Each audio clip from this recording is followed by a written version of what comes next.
Assalamualaikum warahmatullahi wabarakatuh. Perkenalkan nama saya Faradila dengan NPM 2110038622200011. Di sini saya akan membahas materi mengenai evaluasi pembelajaran dalam perspektif kurikulum 2013 atau yang biasa disebut dengan K13.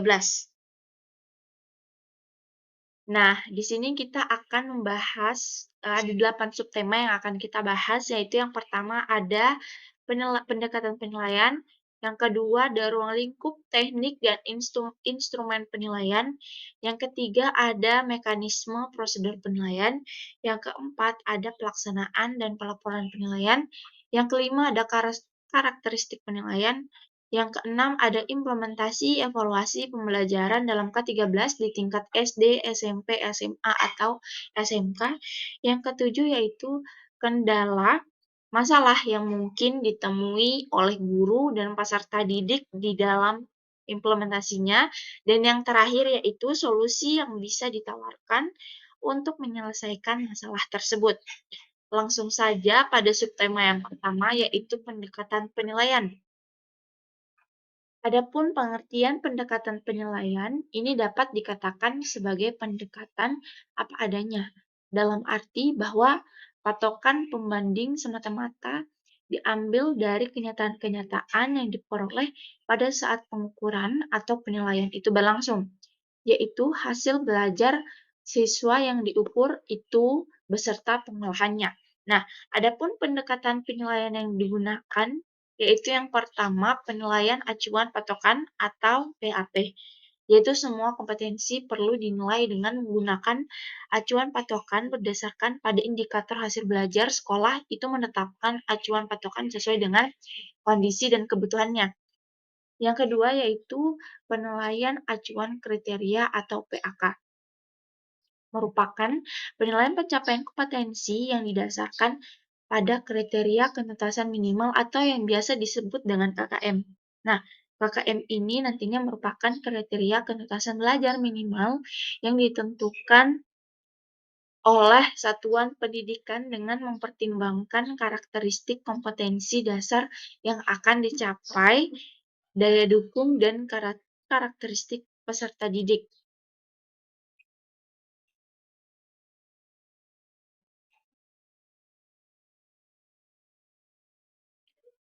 Nah, di dalam penilaian acuan kriteria PAK ini terdapat dua hal. Yang pertama itu untuk KD pada KI 1 dan KI 2 itu penuntasan seorang peserta didik dilakukan dengan memperhatikan aspek sikap pada KI 1 dan KI 2 untuk seluruh mata pelajaran, yakni jika profil sikap peserta didik secara umum berada pada kegiatan baik, yaitu B menurut standar yang ditetapkan pada satuan pendidikan yang bersangkutan.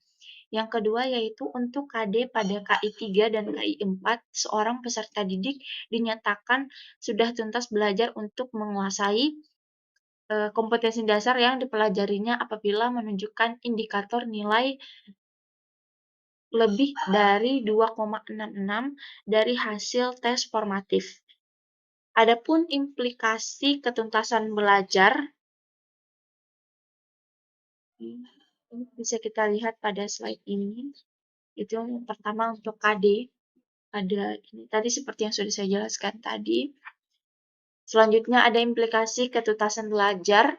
Yang pertama itu untuk KD pada KI 3 dan KI 4 itu diadakan remedial klasikal sesuai dengan kebutuhan apabila lebih dari 75% peserta didik memperoleh kurang dari 2,66.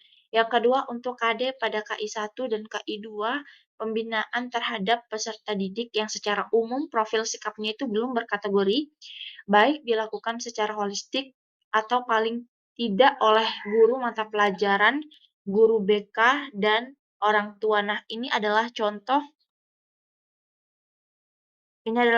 predikat nilai kompetensi yang dimana kita bisa lihat dari tabel predikatnya itu mulai dari A minus, B plus, B minus, C sampai dengan predikat D.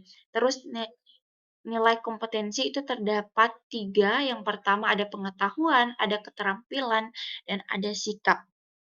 Di mana pengetahuannya itu dinilai dari angka 4, angka tertinggi, sampai dengan angka 1 yang predikatnya dinilai D atau kurang, seperti itu. Sampai dengan sikap ada 4 eh, nilai kompetensi sikap. Yang pertama itu ada sangat baik, baik, cukup, dan yang terakhir kurang di predikat D. Seperti itu.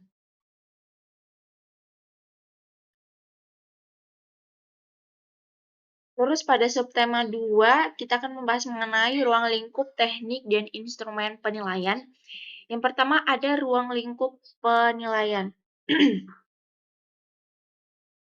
Adapun pengertian ruang lingkup penilaian adalah proses pengumpulan atau pengolahan yang dilakukan untuk mengukur pencapaian belajar peserta didik yang mencakup penilaian sikap, pengetahuan, dan keterampilan. Nah, di dalam ruang lingkup penilaian itu, cakupan penilaian dalam kurikulum K13 itu meliputi K1 sampai K4, di mana K1 itu kompetensi inti sikap spiritual, K12 itu kompetensi sikap sosial, KI3 itu kompetensi inti pengetahuan, dan yang terakhir yaitu KI4 kompetensi inti keterampilan. Nah, penilaian hasil belajar peserta didik mencakup kompetensi sikap, pengetahuan, dan keterampilan yang dilakukan secara berimbang sehingga dapat digunakan untuk menentukan posisi relatif setiap peserta didik terhadap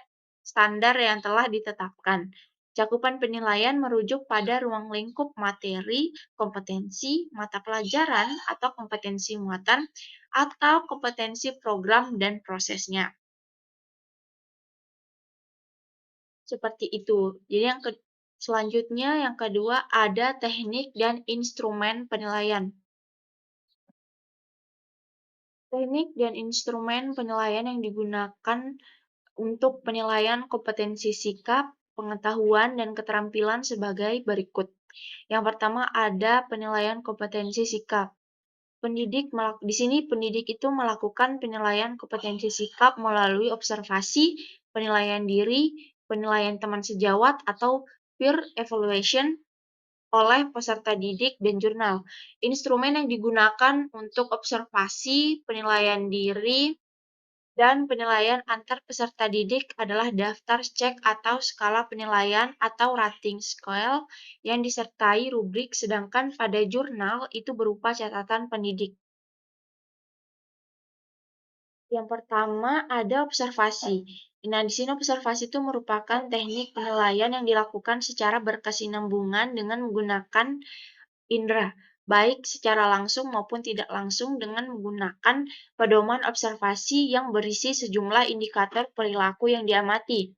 Yang kedua, itu penilaian diri merupakan teknik penilaian dengan cara meminta peserta didik untuk mengemukakan kelebihan dan kekurangan dirinya dalam konteks pencapaian kompetensi. Instrumen yang digunakan berupa lembar penilaian diri.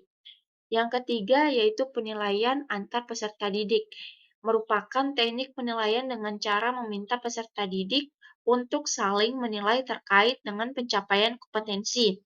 Instrumen yang digunakan berupa lembar penilaian antara peserta didik. Terus yang terakhir itu jurnal. Nah, di sini jurnal merupakan catatan pendidik di dalam dan di luar kelas yang berisi informasi hasil pengamatan tentang kekuatan dan kelemahan peserta didik yang berkaitan dengan sikap dan perilaku. Terus yang kedua, penilaian yang dilakukan di dalam teknik dan instrumen penilaian yaitu penilaian kompetensi pengetahuan. Pendidik menilai, nah di sini tuh pendidik menilai kompetensi pengetahuan melalui tes tulis, tes lisan, dan penugasan. Yang pertama ada instrumen tes tulis berupa soal pilihan ganda, isian, jawaban singkat, benar salah, menjodohkan, dan uraian. Instrumen uraian dilengkapi pedoman penskoran. Yang kedua, instrumen tes lisan berupa daftar pertanyaan. Yang ketiga, instrumen penugasan berupa pekerjaan rumah atau proyek yang dikerjakan secara individu atau kelompok sesuai dengan karakteristik tugas tugas seperti itu. Yang ketiga itu ada penilaian kompetensi keterampilan.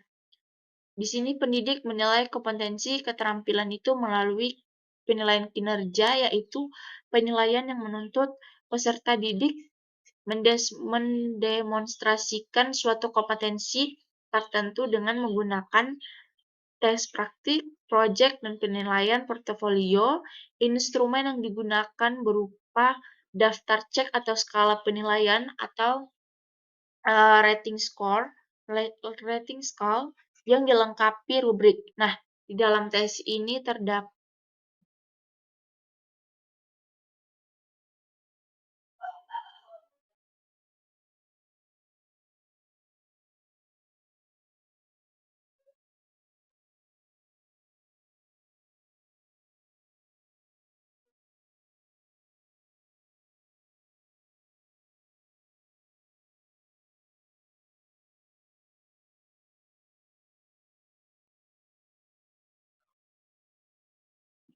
yang pertama yaitu tes praktik adalah penilaian yang menuntut respon berupa keterampilan melakukan suatu aktivitas atau perilaku sesuai dengan tuntutan kompetensi. Yang kedua, project adalah tugas-tugas belajar atau learning text yang meliputi kegiatan perencanaan, pelaksanaan, dan pelaporan secara tertulis maupun lisan dalam waktu tertentu.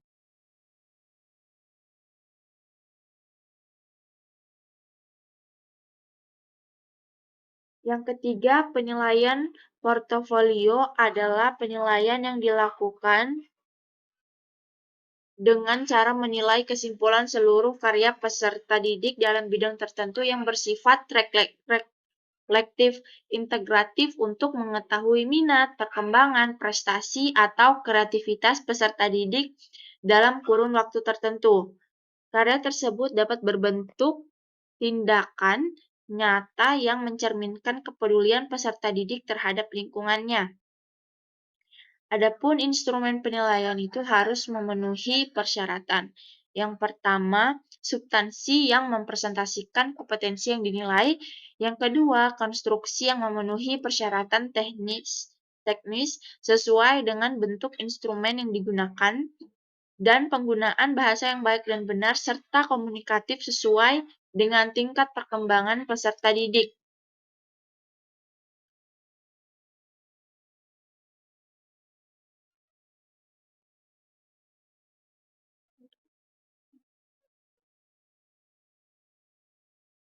Nah, ini tadi teknik dan instrumen penilaian ada 3 penilaian yang digunakan, yaitu penilaian kompetensi sikap, penilaian kompetensi pengetahuan, dan yang terakhir ada penilaian kompetensi keterampilan.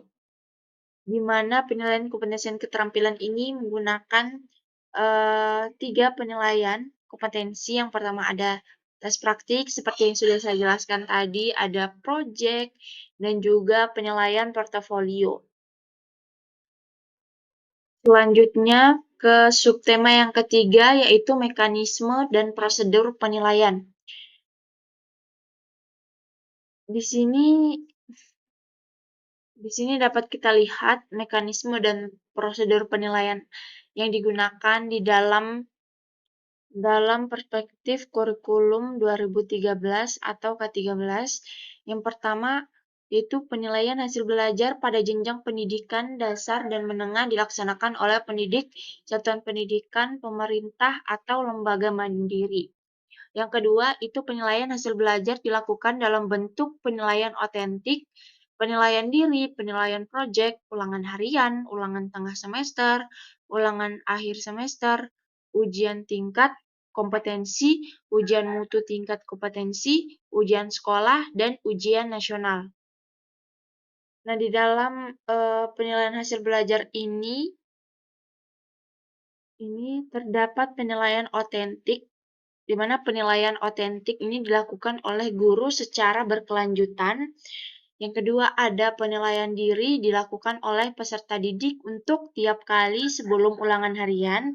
Yang ketiga, penilaian proyek dilakukan oleh pendidik untuk tiap akhir bab atau tema pelajaran.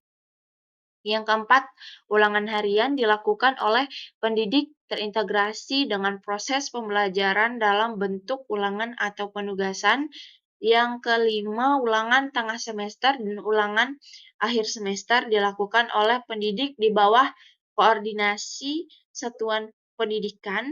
Selanjutnya ada ujian tingkat kompetensi dilakukan oleh satuan pendidikan pada akhir kelas 2, tingkat 1, kelas 4 tingkat 2, kelas 8 tingkat 4, dan kelas 11 tingkat 5 dengan menggunakan kisi-kisi yang disusun oleh pemerintah. Ujian tingkat kompetensi pada akhir kelas 6 tingkat 3 dan kelas 9 tingkat 4A dan kelas 12 tingkat 6 dilakukan melalui ujian nasional. Nah, ujian mutu tingkat kompetensi ini selanjutnya ada ujian mutu tingkat kompetensi dilakukan dengan metode survei oleh pemerintah pada akhir kelas 2 tingkat 1, kelas 4 tingkat 2, kelas 8 tingkat 4, dan kelas 9 tingkat 5. Selanjutnya ada ujian sekolah dilakukan oleh satuan pendidikan sesuai dengan peraturan perundang-undangan. Seperti itu. Terus yang ketiga, dari mekanisme dan prosedur penilaian itu terdapat perencanaan ulangan harian dan pemberian proyek oleh pendidik sesuai dengan silabus dan dijabarkan dalam rencana pelaksanaan pembelajaran atau yang biasa disebut dengan RPP. Selanjutnya yang keempat itu ada kegiatan ujian sekolah atau madrasah dilakukan dengan langkah-langkah. Yang pertama, menyusun kisi-kisi ujian. Yang kedua, mengembangkan. Dalam mengembangkan ini terdapat menulis, menelaah, dan merevisi instrumen. Yang ketiga, melaksanakan ujian. Yang keempat, mengolah atau menyekor dan menilai dan menentukan kelulusan peserta didik. Dan yang terakhir yaitu melaporkan dan memanfaatkan hasil penilaian. Nah, yang kelima dari mekanisme dan prosedur penilaian ini, ujian nasional dilakukan sesuai langkah-langkah yang diatur dalam prosedur operasi standar atau POS, POS. Yang keenam, hasil ulangan harian diinformasikan kepada peserta didik sebelum diadakan ulangan harian berikutnya. Peserta didik yang belum mencapai KKM harus mengikuti pembelajaran remedial. Dan yang terakhir dari mekanisme dan prosedur penilaian yaitu hasil penilaian oleh pendidik dan satuan pendidikan dilaporkan dalam bentuk nilai dan deskripsi pencapaian kompetensi kepada orang tua dan pemerintah. Subbab selanjutnya yaitu pelaksanaan dan pelaporan penilaian. Yang pertama, pelaksanaan dan pelaporan penilaian oleh pendidik, penilaian hasil belajar oleh pendidik yang dilakukan secara berkesinambungan, bertujuan untuk memantau proses dan kemajuan belajar peserta didik untuk meningkatkan efektivitas pembelajaran. Nah, di dalam pelaksanaan dan pelaporan penilaian ini, itu penilaian hasil belajar oleh pendidik memperhatikan hal-hal sebagai berikut. Yang pertama, proses penilaian diawali dengan mengkaji silabus sebagai acuan dalam membuat rancangan dan kriteria penilaian pada awal semester. Setelah menetapkan kriteria penilaian pada awal semester, pendidik memilih teknik penilaian sesuai dengan indikator dan mengembangkan instrumen serta pedoman penyekoran sesuai dengan teknik penilaian yang dipilih. Yang kedua, pelaksanaan penilaian dalam proses pembelajaran itu diawali dengan penelusuran dan diakhiri dengan tes atau non-tes. Penelusuran dilakukan dengan menggunakan teknik bertanya untuk mengeksplorasi pengalaman belajar sesuai dengan kondisi dan tingkat kemampuan peserta didik. Yang ketiga, penilaian pada pembelajaran tematik terpadu dilakukan dengan mengacu pada indikator dari kompetensi dasar setiap mata pelajaran yang diintegrasikan dalam tema tersebut. Yang keempat, hasil penilaian oleh pendidik dianalisis lebih lanjut untuk mengetahui kemajuan dan kesulitan belajar, dikembalikan kepada peserta didik, disertai balikan feedback berupa komentar yang mendidik, penguatan yang dilaporkan kepada pihak terkait dan dimanfaatkan untuk perbaikan pembelajaran. Yang kelima, laporan hasil penilaian oleh pendidik berbentuk yang pertama, nilai atau deskripsi pencapaian, pengetahuan, dan keterampilan termasuk penilaian hasil pembelajaran tematik terpadu. Yang kedua, deskripsi sikap untuk hasil penilaian kompetensi, sikap spiritual, dan sikap sosial. Dan yang keenam, laporan hasil penilaian oleh pendidik itu disampaikan kepada kepala sekolah atau madrasah dan pihak lain yang terkait. Misal, wali kelas, guru, bimbingan dan konseling, wali kelas, guru bimbingan dan konseling, dan orang tua wali pada periode yang ditentukan. Yang ketujuh,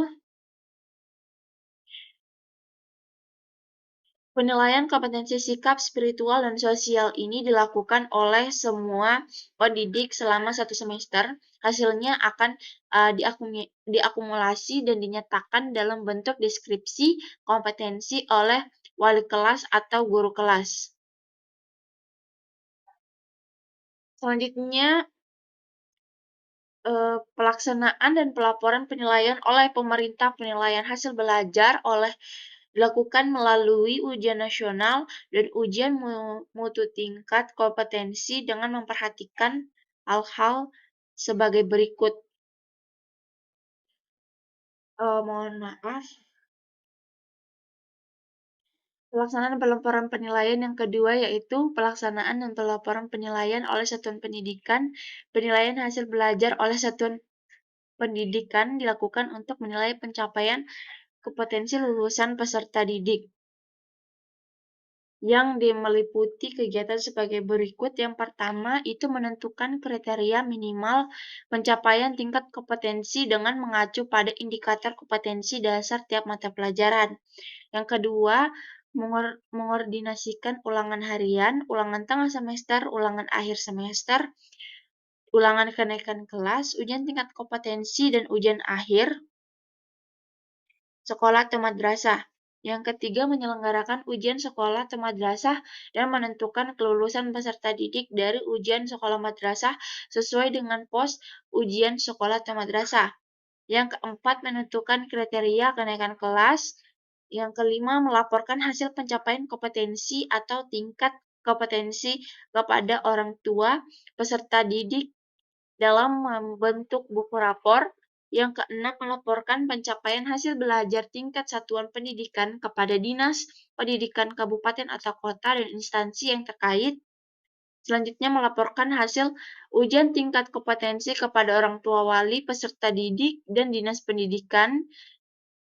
Selanjutnya, menentukan kelulusan peserta didik dari satuan pendidikan melalui rapat Dewan Pendidik sesuai dengan kriteria.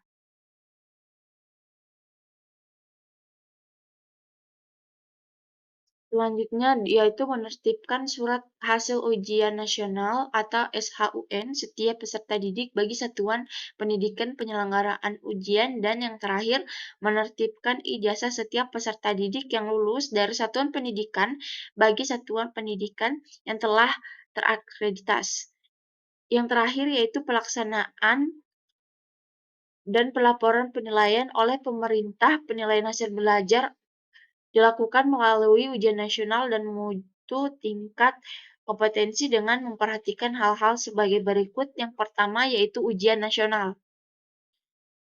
Penilaian hasil belajar dalam bentuk UN ini didukung oleh suatu sistem yang menjamin mutu dan keberhasilan soal, serta pelaksanaan yang aman, jujur, dan adil.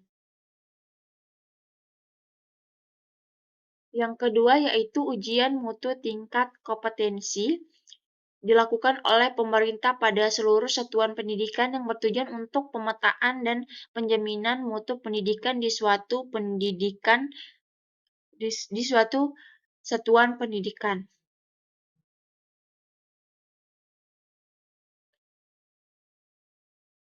Sebab selanjutnya yaitu karakteristik penilaian. Yang pertama ada belajar tuntas. Untuk KI 3 dan KI 4, peserta didik dapat diperkenankan mengerjakan pekerjaan berikutnya sebelum mampu menyelesaikan pekerjaan dengan prosedur yang benar dan hasil yang baik sesuai dengan KKM yang ditentukan oleh sekolah. Yang kedua yaitu autentik. Yang pertama memandang penilaian dan pembelajaran secara terpadu. Yang kedua mencerminkan masalah dunia nyata, bukan dunia sekolah. Yang ketiga menggunakan berbagai cara dan kriteria holistik atau kompetensi utuh merefleksikan pengetahuan, keterampilan, dan sikap. Dan yang ketiga yaitu berkesinambungan. Tujuannya di sini adalah untuk mendapatkan gambaran yang utuh mengenai perkembangan hasil belajar peserta didik,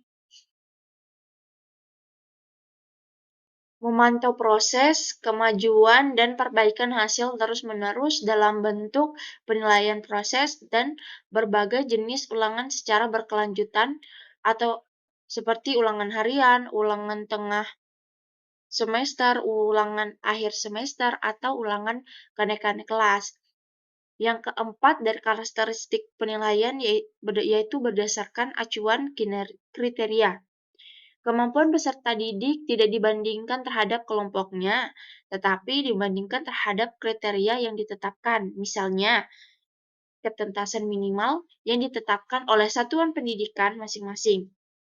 Dan yang terakhir dari karakteristik penilaian yaitu menggunakan teknik penilaian yang bervariasi. Teknik penilaian yang dipilih dapat berupa tertulis, lisan, produk, portofolio, unjuk kerja, proyek, pengamatan, dan penilaian diri.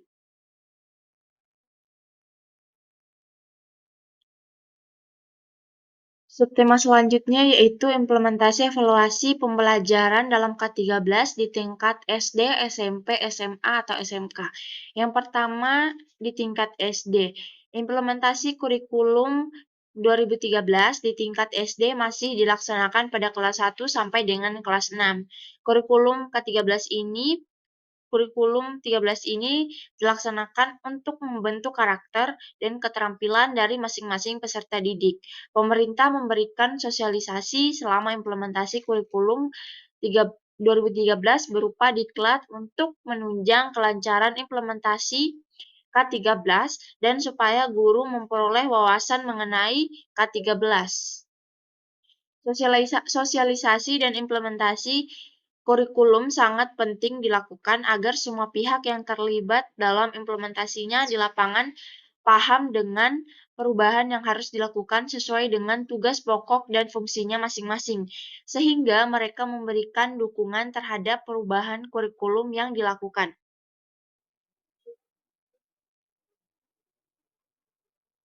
Selanjutnya ada implementasi evaluasi pembelajaran dalam K13 di tingkat SMP. Itu yang pertama ada pengembangan program.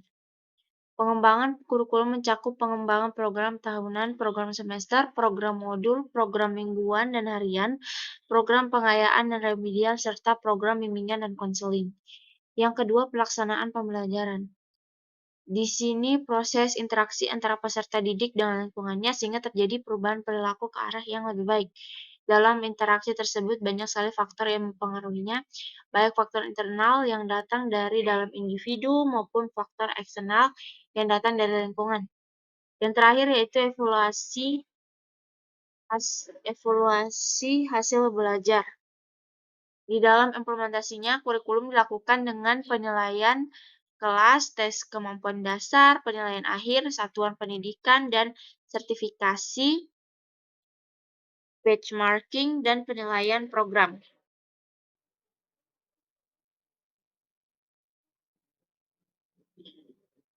Selanjutnya yaitu implementasi evaluasi pembelajaran dalam K13 di tingkat SMA atau SMK.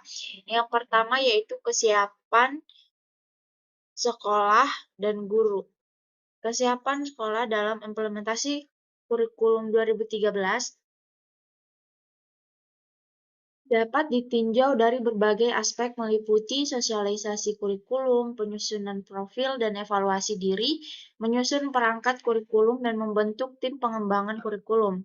Aspek lain yang tidak kalah penting adalah upaya membangun komitmen warga sekolah untuk menerapkan kurikulum 2013. Kesiapan pendidik dalam implementasi pembelajaran dapat dicermati mulai dari pemahaman tentang konsep dasar kurikulum 2013, penyebaran kurikulum, implementasi pembelajaran maupun penilaian. Berdasarkan analisis data dapat diketahui bahwa secara umum kesiapan guru dalam implementasi kurikulum 2013 termasuk dalam kategori sedang hingga sangat tinggi. Kesesuaian implementasi pembelajaran dengan tuntutan pembelajaran dapat penerapan kurikulum 2013 dapat dicermati dari aspek pendahuluan, kegiatan inti, dan penutup.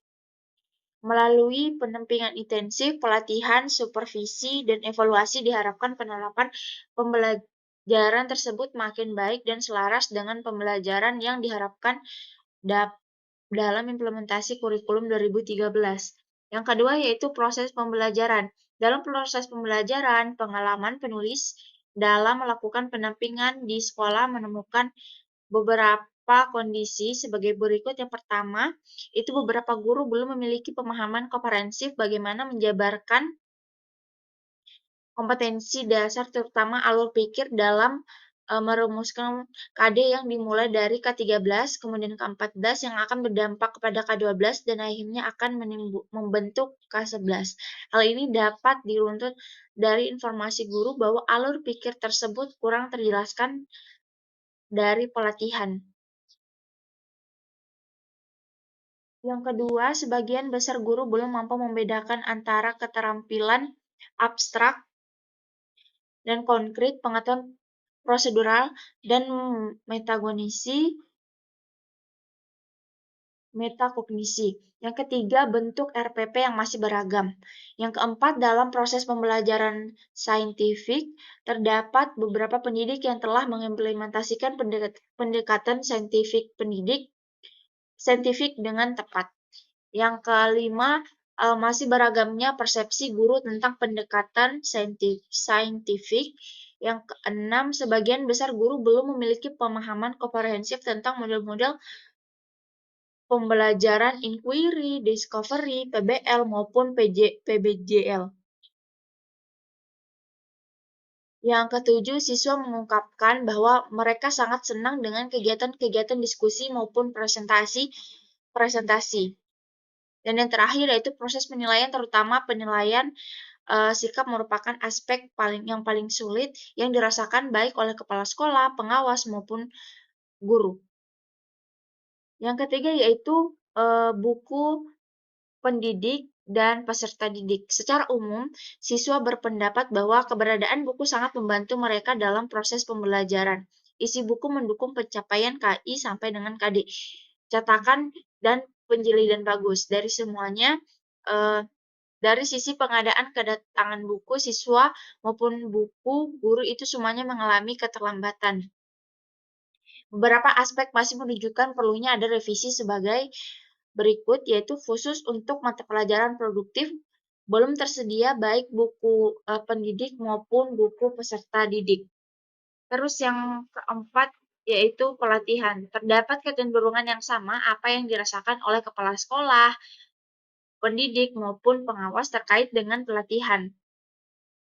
Dalam hal kompetensi instruktur, terungkap bahwa terdapat variasi yang cukup tajam kompetensi maupun pemahaman instruktur terhadap kurikulum 2013. Dan yang terakhir, itu implementasi evaluasi pembelajaran dalam K13 di tingkat SMA, yaitu proses penilaian. Proses penilaian di sini terutama penilaian sikap itu merupakan aspek yang paling sulit yang dirasakan baik oleh kepala sekolah, pengawas, maupun guru. Masih terdapat pemahaman yang amat beragam tentang penilaian. Pelatihan yang dilakukan untuk memberikan waktu yang cukup untuk memberikan pemahaman tentang penilaian termasuk teknik penilaian.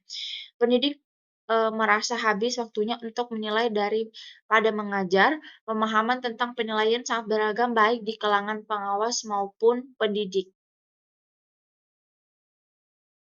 Subtema selanjutnya yaitu kendala atau masalah yang mungkin ditemui oleh guru dan peserta didik dalam implementasinya.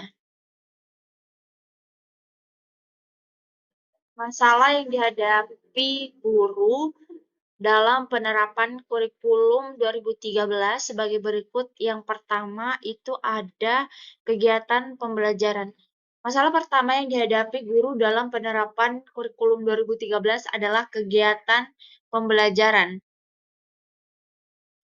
Kurangnya jam belajar sehingga guru itu menyiasati dengan memberikan tambahan pelajaran untuk peserta didik dan menggunakan sebagai tempat untuk belajar. Masalah kedua yang dihadapi guru dalam penerapan kurikulum 2013 adalah mengenai alokasi waktu. Guru merasa banyaknya tema dalam satu semester dan kurangnya alokasi waktu. Pendidik menyiasatinya dengan mengikuti silabus yang telah ditetapkan oleh pemerintah sehingga pendidik tidak akan merasa kewalahan dalam menghadapi kurikulum 2013. Pada dasarnya, apabila pendidik mengajar mengacu pada silabus yang telah ditetapkan oleh pemerintah, tidak akan merasa kekurangan alokasi waktu dalam pembelajaran. Masalah ketiga yang dihadapi dalam penerapan kurikulum 2013 adalah penilaian. Tidak adanya sistem yang jelas untuk digunakan dalam penginputan data dan rumitnya proses pengolahan nilai pun menjadi penyebab permasalahan itu terjadi. Kurikulum 2013 pun pada implementasi sehari-harinya melakukan penilaian tiap-tiap tema, tetapi pada akhirnya yaitu pada saat penulisan rapor dipecah menjadi per mata pelajaran sehingga gurunya menyiasati dengan membuat format penilaian masing-masing. Yang keempat, materi pembelajaran dalam kurikulum 2013. Materi pembelajaran dalam K13 untuk kelas rendah itu dianggap sangat sulit, terutama dalam teks bacaan. Contohnya pada kelas 1 untuk peserta didik yang belum dapat membaca sehingga guru menyiasati dengan mengajarkan membaca terlebih dahulu dan tidak mengajarkan buku tema. Suatu kewajaran apabila peserta didik kelas belum mampu membaca karena dalam peraturan pemerintah tidak terdapat persyaratan untuk masuk SD, anak sudah dapat membaca sehingga itu merupakan tantangan tersendiri untuk pendidik kelas rendah khususnya kelas 1. Yang kelima yaitu masalah yang mungkin ditemui oleh guru dalam implementasinya yaitu sumber belajar. Kurang mendalamnya materi pembelajaran dalam kurikulum 2013 untuk kelas tidak seperti KTSP yang menjabarkan setiap materi dengan jelas dan terperinci, sehingga pendidik menyiasatinya dengan browsing di internet untuk memperdalam materi pembelajaran. Pendidik memang seharusnya melakukan hal seperti itu sehingga tidak hanya mengandalkan buku saja.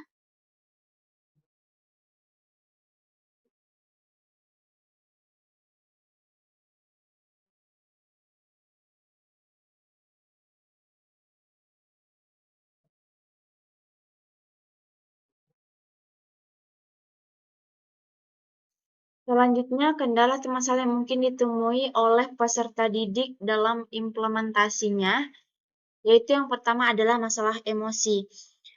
Akibat dari perubahan fisik dan kelenjar, emosi remaja seringkali sangat kuat, tidak terkendali, dan kadang tampak irasional. Hal ini dapat dilihat dari gejala yang tampak pada mereka, misalnya mudah marah, mudah dirangsang, emosinya meledak-ledak dan tidak mampu mengendalikan perasaannya.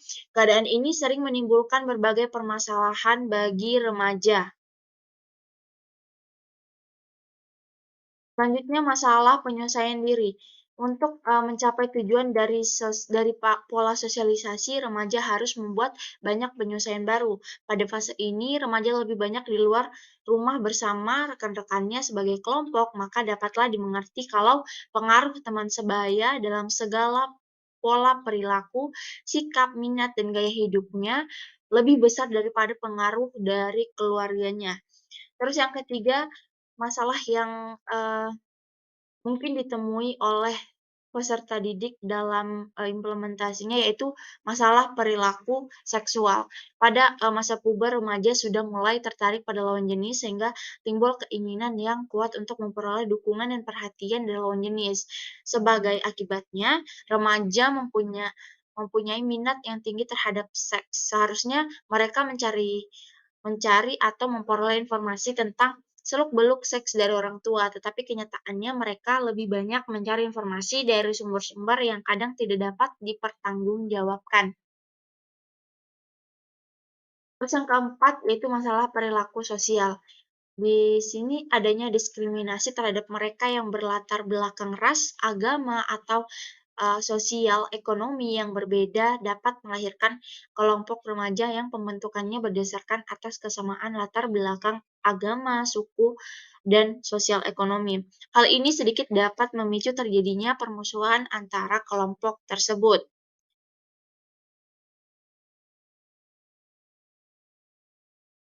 Selanjutnya ada masalah moral. Masalah moral yang terjadi pada remaja ditandai oleh ketidakmampuan remaja membedakan mana yang benar dan mana yang salah. Hal ini disebabkan oleh ketidakkonsistenan dalam konsep benar dan salah yang ditemukan dalam kehidupan sehari-hari. Maka sekolah sebaiknya menyelenggarakan berbagai kegiatan keagamaan serta meningkatkan pendidikan budi pekerti bagi para siswa. Masalah selanjutnya yaitu masalah perbedaan individu. Keunikan individu mengandung arti bahwa tidak ada dua orang individu yang sama persis dalam aspek pribadinya, baik aspek jasmani maupun rohani. Timbulnya perbedaan individu ini dapat dikembalikan kepada faktor pembawaan dan lingkungan sebagai komponen utama bagi terbentuknya keunikan individu. Perbedaan pembawaan akan memungkinkan perbedaan bagi setiap individu. Meskipun dengan lingkungan yang sama, sebaliknya lingkungan yang berbeda akan memungkinkan timbulnya perbedaan individu meskipun pembawaannya sama.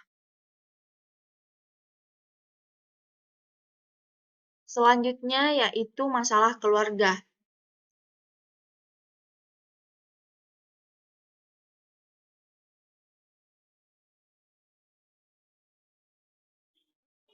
Sebab umum pertentangan keluarga selama masa remaja antara lain adalah standar perilaku, metode disiplin, hubungan dengan saudara kandung, sikap yang sangat kritis pada remaja, dan masalah palang pintu.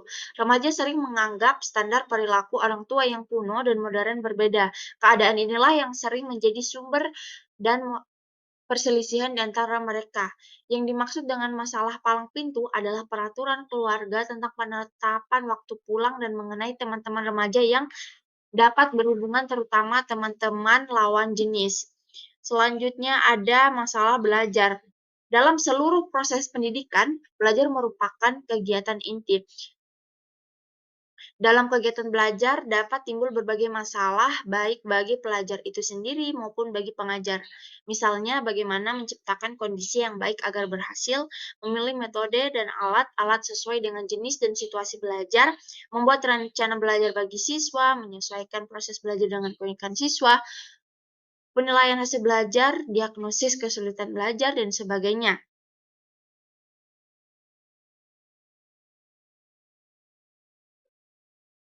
Melalui kendala masalah yang mungkin ditemui oleh guru dan peserta didik dalam implementasinya, berikut adalah solusi yang bisa ditawarkan untuk menyelesaikan masalah tersebut, yaitu yang pertama oleh guru, itu melakukan tes diagnostik. Untuk mengetahui contoh kesulitan belajar dan cara mengatasinya, pendidik dapat melakukan tes diagnostik. Hal tes diagnostik dapat didapatkan yang dapat didapatkan dapat dijadikan acuan dalam mengatasi permasalahan belajar yang dihadapi oleh peserta didik. Yang kedua yaitu mengenali karakteristik siswa. Ketika kesulitan belajar yang dialami peserta didik tidak berkaitan dengan masalah syaraf, kesehatan, atau genetik. Guru pendidik dapat melakukan sesuatu untuk membantu siswa dalam mencapai keberhasilan dalam belajar dengan mengetahui karakteristik masing-masing. Peserta didik, pendidik dapat merancang solusi yang tepat dalam mengatasi kesulitan belajar peserta didik. Terus yang ketiga, menggunakan prior knowledge. Prior knowledge atau pengetahuan awal yang sudah dimiliki oleh peserta didik dari pengalaman atau pengetahuan yang didapat sebelumnya dapat menjadi sebuah metode pendekatan oleh pendidik agar dapat membantu mengatasi kesulitan belajar peserta didik di sekolah. Cara seperti ini bermanfaat juga untuk membantu siswa dapat dengan mudah menerima materi baru selanjutnya. Contoh, penggunaan prior knowledge, misalnya meminta peserta didik membaca terlebih dahulu materi yang akan disampaikan pada pertemuan selanjutnya. Yang keempat yaitu melibatkan peserta didik dalam pembelajaran. Salah satu cara mengatasi kesulitan peserta didik adalah dengan mengajak siswa lebih aktif dalam pembelajaran. Cara ini membutuhkan kesabaran dan keuletan dari pendidik sehingga semua peserta didik dapat aktif selama mengikuti kelas. Yang kelima yaitu biasakan siswa untuk membuat catatan. Dengan membiasakan peserta didik untuk membuat catatan atau mind mapping, banyak peserta didik tidak memiliki strategi belajar yang cukup baik sehingga mereka bingung dalam merangkum atau mencerna isi pelajaran. Dengan membuat catatan atau membuat mind mapping, dapat dimudahkan siswa untuk peserta didik untuk mempelajari dan mengulang materi yang telah diajarkan. Dan yang terakhir yaitu pendekatan secara individual. Tidak semua penanganan kesulitan belajar peserta didik dapat diatasi secara klasikal atau kelompok. Terkadang menangani kesulitan belajar peserta didik perlu dilakukan dengan pendekatan personal atau individual antara pendidik dan peserta didik. Pendidik sangat berperan dalam membantu peserta didik mengatasi kesulitannya dalam belajar. Meskipun demikian, tidak ada salahnya jika pendidik bekerja sama dengan orang tua sehingga siswa yang mengalami kesulitan dalam belajar dapat mendapatkan solusi yang tepat. Seperti itu. Selanjutnya ada solusi yang bisa ditawarkan untuk menyelesaikan masalah pada peserta didik. Yang pertama yaitu melalui pendekatan krisis. Pendekatan krisis adalah upaya bimbingan yang diarahkan kepada individu yang mengalami krisis atau masalah. Bimbingan ini bertujuan untuk mengatasi masalah-masalah yang dialami individu. Dalam pendekatan krisis ini, pendidik sebagai konselor menunggu peserta didik yang datang. Selanjutnya, pendidik memberikan bantuan sesuai dengan masalah yang dirasakan oleh peserta didik tersebut. Yang kedua yaitu pendekatan remedial. Pendekatan remedial adalah upaya bimbingan yang diarahkan kepada individu yang mengalami kesulitan. Tujuan bimbingan adalah untuk memperbaiki kesulitan-kesulitan yang dialami individu. Dalam pendekatan ini, pendidik memfokuskan pada kelemahan-kelemahan peserta didik yang selanjutnya berupaya untuk memperbaikinya. Selanjutnya ada pendekatan preventif. Pendekatan preventif adalah upaya bimbingan yang diarahkan untuk mengantisipasi masalah-masalah umum individu dan mencoba mencegah supaya tidak terjadinya masalah-masalah tersebut pada para peserta didik. Pendidik berupaya untuk mengajarkan pengetahuan dan keterampilan untuk mencegah masalah tersebut. Yang terakhir yaitu pendekatan perkembangan. Pendekatan perkembangan menekankan kepada pengembangan potensi dan kekuatan yang ada pada diri individu secara optimal. Setiap individu memiliki potensi dan kekuatan tertentu melalui penerapan berbagai teknik bimbingan potensi, kemudian kekuatan-kekuatan tersebut dikembangkan. Layanan bimbingan ini diberikan kepada setiap peserta didik, bukan hanya kepada yang memiliki masalah. Itu tadi solusi yang bisa ditawarkan untuk menyelesaikan masalah tersebut baik dari pihak pendidik maupun peserta didik.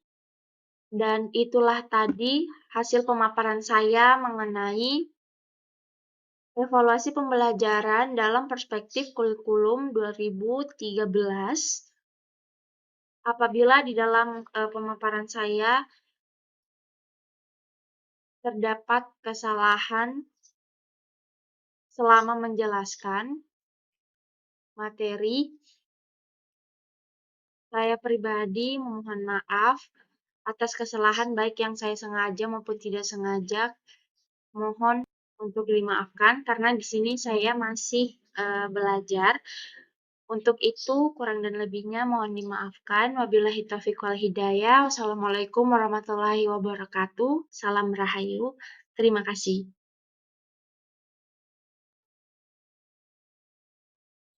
Rahayu. Audio Jungle.